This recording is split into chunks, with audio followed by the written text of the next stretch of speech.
मुझे दास बना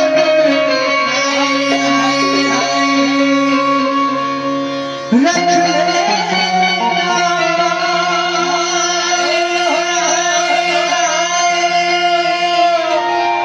भगवान तू अपने चरणों में मुझे दास बना रख ले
आज की महफिल में उपस्थित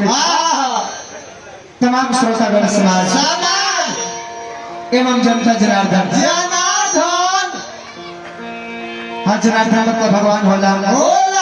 दूर दूर से चल गए भोजपुरी संगीत प्रेमी चाचा काका पिता भाई बहन बंधु एवं बलवान साथी संगतिया अथवा ग्राम में क्षेत्र नगर पंचायत गांव जवान नारी अथवा साउंड सिस्टम द्वारा जरा विकलांग तक हमार आवाज पहुंच पावत होके और सब महान भावन के चरण में गए कलाकार और सराज को से बार बार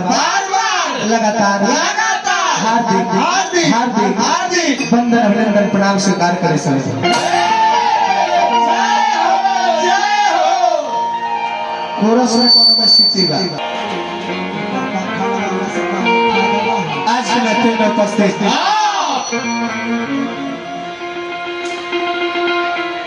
श्राद्ध कार्यक्रम में जे भी चल के आई जे भी सुनता देखता सबका ग्राम बस्तर पड़ा में गए कलाकारों समाज की ओर से और आज हमने जो उपलक्ष्य में आई बनी जा एगो शोक संदेश है बड़ा दुख के साथ हमें कलेश होता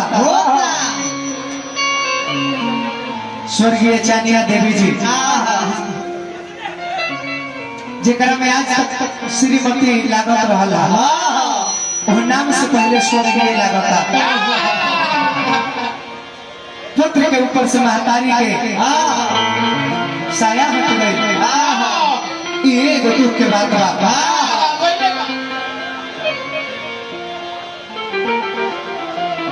लेकिन जब लोग महंगे के बानी जा इन नगरी के नाम हमारे तो लोग जाके हूँ के रहे के नहीं थे सबका एक दिन चल जाएगा जहाँ भी दिवानगत आत्मा हो करो माता के